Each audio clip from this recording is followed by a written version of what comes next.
नमस्कार, मी प्रियंका आणि आपल्या नवीन व्हिडिओमध्ये पुन्हा एकदा तुमचं खूप खूप स्वागत. आणि आज मी बनवणार आहे मँगो रवा केक. तर आता आंब्याचा सीझन संपत चालला आहे, पण आज मी एक आंबा होता त्याचा आज रवा केक बनवला आहे. आणि हा रवा केक बनवण्यासाठी बघा, मी एका वाटीमध्ये 1 वाटी रवा घेतला आहे आणि त्याच वाटीच्या प्रमाणात अर्धी वाटी साखर घेतला आहे. आणि आता हे सर्व आपल्याला मिक्सरमध्ये वाटून घ्यायचं आहे. हा बनवायला खूप सोपा आहे आणि आपल्या अगदी घरगुती साहित्यामध्ये बनणारा केक आहे. तर आज मी तुम्हाला दाखवणार आहे मुलांचा आवडता केक. तर बघा, मिक्सरमध्ये हे वाटून झालं आहे आणि आता मी एका बाउलमध्ये हे सर्व काढून घेते. रवा आपल्याला जाड किंवा पातळ कुठलाही चालेल, कारण आपल्याला तो मिक्सरमध्ये वाटून घ्यायचा असतो. आणि मँगो केक बनवणार आहे त्याकरता बघा, मी आता हा मस्त असा पिकलेला आणि गोड आंबा आहे माझ्याकडे, तो घेतला आहे. तर हा आंबा मी आता पूर्ण सोलून घेणार आणि ह्याचा जो काही पल्प निघतो तो सर्व काढणार. आणि ज्या वाटीने आपण रवा घेतला होता त्याच वाटीने मी हा आंब्याचा पल्प घेणार आहे. तर 1 वाटी रवा घेतला आहे म्हणून 1 वाटीच मी मँगो पल्प घेणार आणि हा सुद्धा मी मिक्सरमध्ये वाटून घेणार आहे. आणि त्याच्यासोबतच मी घालणार आहे अर्धी वाटी दूध. तर 1 वाटी रवा, त्याला 1 वाटी मँगो पल्प आणि अर्धी वाटी साखर, तर अर्धी वाटी दूध. हे फक्त 4 साहित्य आपल्याला ह्या केकसाठी महत्त्वाचे आहेत. तर ते सर्व मिक्सरला वाटून घ्यायचं आहे. तर मी आता हे मँगो पल्प आणि दूध हा मिक्सरला चांगलं वाटून घेतलं आहे. आणि ज्या पातेल्यामध्ये आपण रवा आणि साखर घेतली होती त्यामध्येच हे सर्व घालून घ्यायचं आहे. तर सर्व हे चांगलं मिक्स करून घ्यायचं आहे. तर बघा, थोडासा मँगो माझा मिक्सरला चांगला वाटला नाही, तर पुन्हा मी मिक्सरला वाटून घेते. आणि पुन्हा एकदा बघा, सर्व हा ज्यूस तयार झाला आहे आणि हा सर्व एकाच बाउलमध्ये मी सर्व साहित्य हे एकत्र करून घेतलं आहे. आणि आता हे सर्व आपल्याला चांगलं मिक्स करून घ्यायचं आहे. ह्याच्यामध्ये पाणीचा वापर नाही करायचा आहे, फक्त हा दूध आणि मँगो पल्प जो आपण घेतला होता त्यामध्येच हा रवा आपल्याला सर्व मिक्स करून घ्यायचं आहे. आणि थोडा वेळ म्हणजे अर्धा तास आपल्याला हे रवा असंच ठेवून द्यायचं आहे, रेस्ट द्यायचं आहे त्याला, जेणेकरून रवा चांगला फुलतो. आणि हे बघा, हे मी नेहमी केक बनवताना जे माझ्याकडे मीठ होतं, मी बरेच वेळा केक बनवताना हे वापरलेलं मीठ आहे आणि तेच मी मीठ पुन्हा घेतलं आहे. आणि हा केक मी ओव्हनमध्ये नाही तर आपल्या पातेल्यामध्येच बनवणार आहे. त्याकरता त्या पातेल्यामध्ये मी तो मीठ घालून थोडा वेळ पातेलं आपलं गरम करायला ठेवलं आहे, जेणेकरून त्याच्यामध्ये हीट तयार होईल.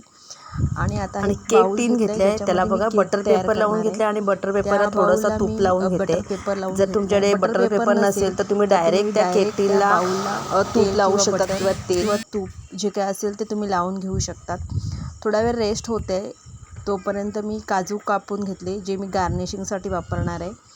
तर ह्या केकच्या बॅटरमध्ये बघा, मी आपल्या आवडीप्रमाणे मी थोडेसे ड्रायफ्रूट्स पावडर टाकून घेतली, त्याच्यानंतर थोडीशी वेलची पूड आणि 2-3 चमचे साजूक तूप टाकून घेतलं आहे. त्याच्यामुळे आपला केक एकदम स्पॉन्जी आणि खूप मस्त मऊसूत होतो. आणि हे सर्व साहित्य आता मी मिक्स करून घेते. तिथे आपलं जे आपण पातेलं घेतले ते स्टीम होते आणि इथे मी हे सर्व साहित्य चांगलं मिक्स करून घेते. आणि हे सर्व चांगलं मिक्स करून झालं आहे.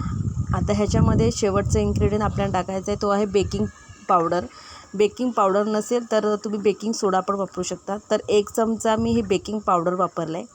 आणि बेकिंग पावडरसुद्धा आपल्याला चांगली मिक्स करून घ्यायचं आहे. आणि 2-3 मिनटं अशी मिक्स करून झाली की आपण जो टीन तयार करून घेतला आहे त्यामध्ये हे सर्व बॅटर घालून घेणार मी.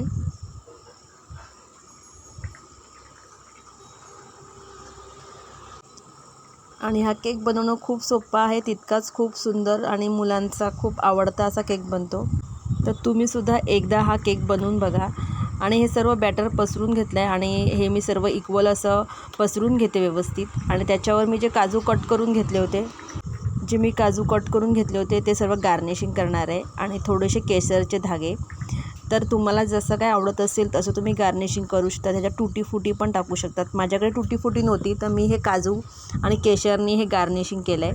आणि थोडंसं टॅप करून घेणार. आणि इथे बघा, आपलं जे ओव्हन आहे तो पण रेडी आहे. तर आता मी हा केक टीन ह्याच्यामध्ये ठेवून देते. आणि हे झाकण बंद करून घेते आणि आपल्याला 45 मिनिटं हे केक बेक करत ठेवायचं आहे. तर आणि केक बेक होत आहे तोपर्यंत आपल्या जर चॅनलला अजून तुम्ही सबस्क्राईब केलं नसेल तर प्लीज चॅनलला सबस्क्राईब करून घ्या आणि व्हिडिओ आवडला तर लाईक करा. आणि जवळजवळ 30 मिनटं झाल्यात आणि आपला केक चांगला फुललाय दिसतोय. पण आपल्याला झाकण काढायचं नाही कारण पूर्ण 45 मिनटं हा केक आपल्याला बेक करायचा आहे. आणि बघा 45 मिनटं झालेत आणि आपला केक छान बेक झाला आहे. तो चेक करण्यासाठी मी एक टूथपिक टाकून चेक करते. तर आपला केक पूर्ण बेक झाला आहे छान. तर आता मी गॅस बंद करून घेते. गॅस बंद केल्यानंतर आपल्याला हा केक असा सोडून द्यायचा आहे जवळजवळ अर्धा तासासाठी. आणि अर्धा तास असा सोडून दिल्यानंतर जेव्हा केक थंड होईल तेव्हा तो आपल्याला बाहेर काढायचा आहे. तर अर्धा तास झाला आहे आणि मी केक आता काढून घेते आणि तुम्हाला दाखवते की आपला केक कसा झाला आहे. तर बघा केक एकदम मस्त असा बेक झाला आहे आणि बटर पेपर लावला होता त्यामुळे खूप सुंदर असा डिमोल्ड पण झाला. आणि बघा केक एकदम छान असा बेक झाला आहे आणि मँगोचा फ्लेवर आणि एकदम स्पॉन्जी झाला आहे. हा बघा खालून पण किती छान असा बेक झाला आहे. तर आता मी हा तुम्हाला कट करून दाखवते. तर बघा कसा मऊसूत असा केक रेडी आहे आणि मुलांना हा केक खूप आवडेल इतका छान केक तयार होतो. तर आजचा व्हिडिओ कसा वाटला? आजचा व्हिडिओ जर आवडला तर प्लीज आपल्या व्हिडिओला लाईक करा आणि अजून आपल्या चॅनलला जर सबस्क्राईब केलं नसेल तर प्लीज चॅनलला सबस्क्राईब करून घ्या. तर पुन्हा भेटूया पुढच्या व्हिडिओमध्ये. तोपर्यंत बाय बाय.